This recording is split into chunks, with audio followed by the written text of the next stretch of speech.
2016 में गोपालगंज जिले के खजूरबानी गांव में शराब पीने से कुल 19 लोगों की जान चली गई थी और 6 लोगों के आंखों की रोशनी चली गई थे।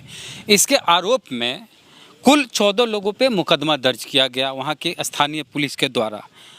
14 लोगों में एक का निधन हो गया, बच गए 13। ये सभी 14 लोग जो थे जिन पर केस दर्ज किया गया सभी अनुसूचित जाति दलित समाज से आते थे और सभी पासी जाति के थे। 14 लोगों में एक का निधन हो गया, बाकी बचे 13। 13 में 9 पुरुष और 4 महिलाएं। तो जो 9 पुरुष थे उनको फांसी की सज़ा दी गई मार्च 2021 में, और 4 जो महिलाएं थी उन लोग को आजीवन कारावास दिया गया और सबको 10-10 लाख का फाइन दिया गया, 10-10 लाख का जुर्माना लगाया गया स्पेशल एक्साइज कोर्ट के द्वारा, जिसके जज लवकुश थे। और इस मामले में एक बड़ी बात ये थी कि इस मामले के जो मुख्य आरोपी थे और उनका नाम रुपेश शुक्ला का बाद में नाम ही नहीं आया कहीं भी, जबकि जो शुरुआती खबर आई थी उसमें मुख्य आरोपी रुपेश शुक्ला थे। और इसी मामले में 21 पुलिस की बर्खास्तगी की गई थी, उनकी बर्खास्तगी भी वापस ली गई थी। तो इस मामले में अब पटना हाई कोर्ट का जजमेंट आया है, हाई कोर्ट का एक फैसला आया जिसमें सभी को बरी कर दिया गया है। और क्या कुछ पटना हाई कोर्ट में जजमेंट में आया है वो बात करेंगे। शिवनंदन भारती जो पटना हाई कोर्ट के वकील हैं और कानून के जानकार हैं, तो हम उनके पास चलते हैं, इस मामले में पूरी जानकारी लेते हैं कि हाई कोर्ट ने अपने जजमेंट में क्या कुछ कहा। इतिहास में ऐसी पहली कोई घटना थी जब दलित समाज में जो एक खास जाति है उसी जाति के 9 लोगों को फांसी की सज़ा सुनाई गई और 4 महिलाओं को आजीवन कारावास की सज़ा दी गई, एक ही गाँव के लोगों को। और इसमें कई लोग एक ही परिवार से थे और सब पर 10-10 लाख का जुर्माना लगाया गया था। तो वकील साहब से बात करेंगे, उससे पहले सबका नाम बता देते हैं जिनको फांसी की सज़ा हुई थी। छट्टू पासी, कन्हैया पासी, नगीना पासी, लाल बाबू पासी, राजेश पासी, सनोज पासी, संजय पासी, मुन्ना पासी, रंजय पासी, इन लोग को फांसी की सज़ा हुई थी। और जो आजीवन कारावास जिनको सज़ा हुई थी वो इंदू देवी, रीता देवी, लालझरी देवी, कैलाशो देवी, ये सारी महिलाएं, सब पर 10-10 लाख का जुर्माना भी लगा था। तो वकील साहब अब शिवनंदन भारती जी से बात करेंगे जो कानून के जानकार भी हैं, पटना हाई कोर्ट के वकील हैं। इस पूरे जजमेंट को आप पढ़े? जी, जजमेंट को मैंने पढ़ा। और ये जजमेंट पहले सबसे पहले ये बताइए कि जिनको फांसी हुई या आजीवन कारावास हुआ क्या राहत मिली? देखिए, सबसे पहले बहुत बड़ी राहत मिली कि उनको एक्यूटल जो एक शब्द है बाइज्जत बरी वो हो गए। बड़ी चमत्कार की बात हो रही है कि लोअर कोर्ट में उनको फांसी की सज़ा हो रही है और यहाँ बाइज्जत बरी हो रहे हैं। अब वो उस परिवार के बारे में सोचिए जिसको उस टाइम में ये खबर मिली होगी कि उनके परिवार के सदस्यों की जो कैपिटल पनिशमेंट है, जो हमारा आईपीसी है, जो सबसे बड़ी सज़ा है वो मौत, वो दिया गया हो और यहाँ वही व्यक्ति बाइज्जत बरी हो गया हो, तो ये अपने आप में एक बहुत बड़ा अनोखा चीज़ उन लोगों के लिए है। और घर भी सील कर दिया गया था उनका। अभी जब इस जजमेंट को आप पढ़ेंगे तो इतिहास में जब हम लोग जब लॉ के स्टूडेंट थे, जब मैं दिल्ली यूनिवर्सिटी में था, तो एक नंद कुमार का केस हम लोग पढ़ा करते थे। तो वो अपने जो लीगल फैटर्निटी से आते हैं उन लोगों को मालूम होगा कि ये एक ऐतिहासिक केस था। उसी तरीके से एक्साइज एक्ट में ये समझिए कि एक ऐतिहासिक केस हो गया। ये जब तक ये एक्साइज एक्ट रहेगा, ये उदाहरण के तौर पर ये केस जन्मों जन्म तक ये पेश किया जाएगा। कोर्ट के नज़र में समझिए कि बहुत रिपोर्टेड केस। आधार क्या क्या बनाया गया इसमें? देखिए, बहुत मूल बात जो साधारण जनता जो समझना चाह रहे हैं, 2-3 बात समझिए। जो मूल बिंदुवार पैराग्राफ, देखिए ये जो जजमेंट है वो 90 पेज का जजमेंट है और इसमें बिंदुवार तो 90 पेज की बात को समझाना वो थोड़ा सा ये है। लेकिन मैं आपको जानकारी के लिए बता दूं कि ये जो केस है इसमें जो मूल बात जो पैराग्राफ 118 जो है जजमेंट का, उसमें ऑनरेबल कोर्ट के द्वारा जो बताया गया, देखिए सबसे पहली बात कि एफआईआर से पहले ही अनुसंधान जारी था, जबकि सीआरपीसी का 154 धारा है वो बात करता है कि किसी भी की घटना कॉग्निजेबल ऑफेंस के बारे में जब आपको जानकारी मिलती है तो पहले आप एफआईआर रजिस्टर कीजिए, उसके बाद अनुसंधान जारी कीजिए। यहाँ क्या हुआ, पहले अनुसंधान करते हैं फिर एफआईआर लिखते हैं, ये एक बहुत बड़ी त्रुटि थी। नंबर 2 कि इसमें जो पहला जो व्यक्ति जिसको बताया गया कि दारू पीने के बाद वो बीमार हुए, उसका नाम बंधु राम है, जो फर्स्ट इन्फॉर्मेशन जिसके आधार पर ये हुआ। लेकिन वो एसएचओ क्या किया, इसमें उन्होंने त्रुटि ये किया, जो कोर्ट माननीय न्यायालय उच्च न्यायालय ने जो देखा कि भाई जो व्यक्ति कह रहा है कि मैं बीमार हुआ दारू पीने के बाद, जो उसके बयान को गौन करते हुए एसएचओ अपने सेल्फ बयान पर स्टेटमेंट लिख रहे हैं, जो एक त्रुटिपूर्ण थी। नंबर 1 कि जो व्यक्ति कह रहा है कि मैं बीमार हो गया दारू पीने के बाद या इतने लोगों को दारू से मौत हुई, तो उस व्यक्ति को गवाह के तौर पर आप लाते, या उसका जो मेडिकल रिपोर्ट, जो आखिर कोई आदमी जहर पीने खाने से मौत हुई है या शराब पीने से मौत हुई है, इस बात की जानकारी कब मिलती है? पोस्टमार्टम रिपोर्ट में। पोस्टमार्टम रिपोर्ट तक नहीं प्रस्तुत किया गया। और जो या कि चलिए उसका माने इलाज हुआ हो, दारू पीने के बाद जब हॉस्पिटल में गए तो उसका ट्रीटमेंट हुआ, तो मेडिकली आप कोई प्रूफ दिखाइएगा, उसको भी प्रस्तुत नहीं किया गया। कोर्ट ने और जो इसमें चीज़ों को पाया, वो जो बहुत महत्वपूर्ण चीज़, कि जितने भी गवाह हैं इसमें वो सभी पुलिस वाले थे। कोई भी स्वतंत्र साक्षी नहीं था उस एरिया का कि कोई देखा हो कि हाँ फलना व्यक्ति दारू से मौत हुआ, दारू पीने के बाद ही हुआ। बहुत सारे इनक्रिमिनेटिंग चीज़ जो इसमें में सीज किया गया था, जो साधारण शब्दों में कि फंसाने, जैसे दारू हमारे घर से रिकवरी हुआ तो आप सीजर लिस्ट में लाइए, जो लाए हैं उसको आप प्रस्तुत कीजिए कोर्ट में, उस तक का अभाव था।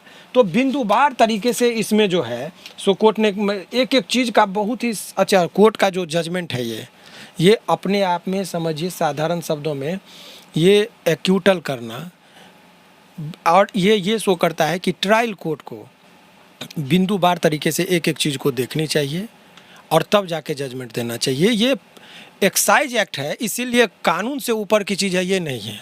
नीतीश बाबू का जो ये एक्साइज एक्ट है, ये शुरुआत से ही विवाद में है। अब जुडिशियरी के अंदर भी विवाद का एक कारण दिखता हुआ प्रतीत हो रहा है।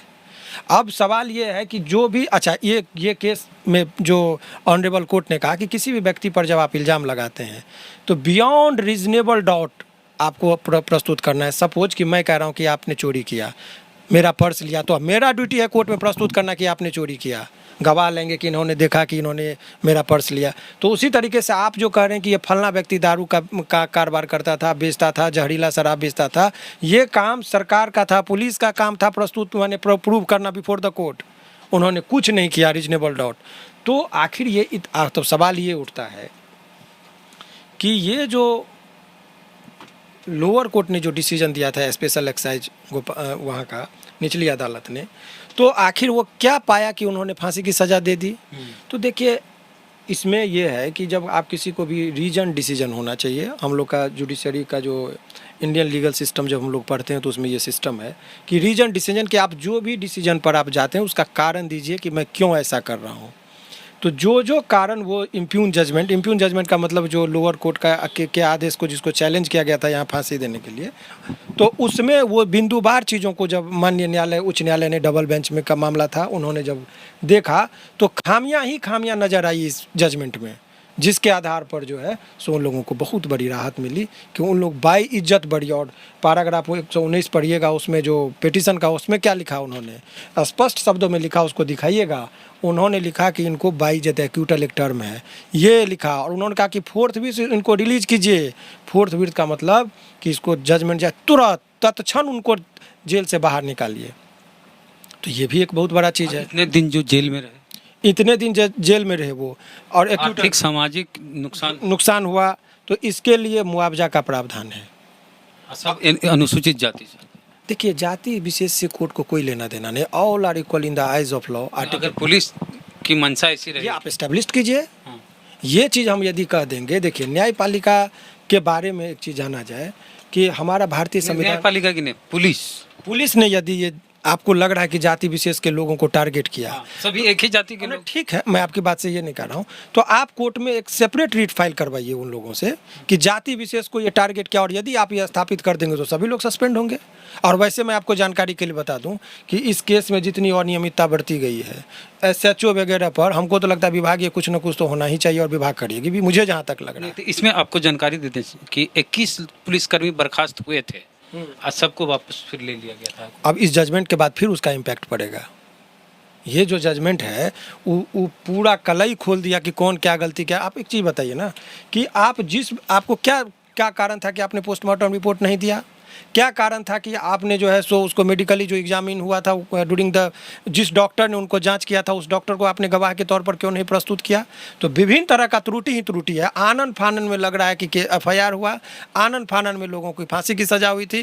कोर्ट देख के बहुत टर्म उन्होंने लिखा कि सरप्राइज्ड, एक टर्म अपने फांसी की सजा। ऑनरेबल कोर्ट जो है हाई कोर्ट ने अपना माने बहुत हैरानी व्यक्त किया है कि ऐसे कैसे हो गया कि इस मामूली से चीज़ में आपने बिन माने मामूली सी इशू तो नहीं कहेंगे, जो आप पढ़िएगा एक्साइज एक्ट का जो है, जो चार्ज इनके लोगों पे लगा था 30 का ए और 34 का ए बी क्लॉज 1 जो है, जिसके तहत इनको कैपिटल पनिशमेंट का भी प्रावधान एक्साइज एक्ट में किया गया है।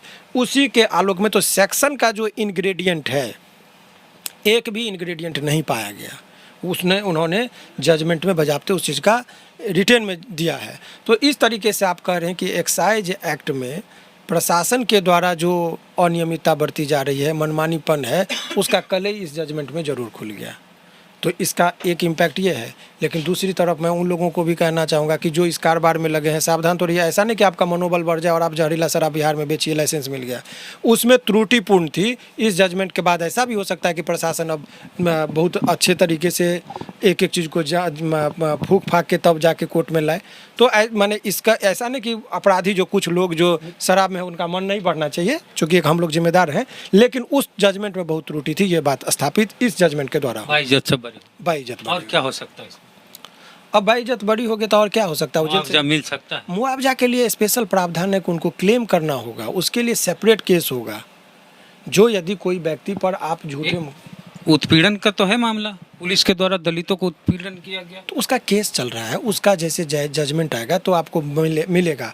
हमारे सीआरपीसी में, आईपीसी में और जो इंडियन लीगल सिस्टम जो है, उसमें विभिन्न जगह ये प्रावधान है कि कोई निर्दोष व्यक्ति को आप यदि इलीगली डिटेंशन आप करते हैं तो उस दौरान का जो उसको क्षति हुआ है उसको पूर्ति करना पड़ेगा। इसी के लिए अनेकों सिविल सूट हम लोग भी फाइल करते हैं, टॉर्ट का मामला, बहुत सारा चीज़ है। तो उसमें यदि ये लोग जाएंगे तो इनको इतना दिन में जो क्षति हुआ है उसके तहत जो है इसको।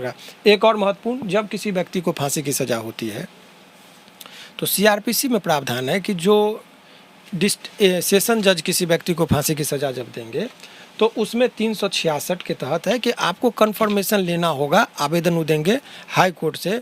और उसमें और आपको मैं बता दूं 368 जो है एक पावर देता है सीआरपीसी का कि एक कन्फर्मेशन होना चाहिए। हाई कोर्ट कन्फर्म करेंगे फांसी की सज़ा दो, इसको कंफर्म करेंगे तभी वो झूलेंगे फांसी पर।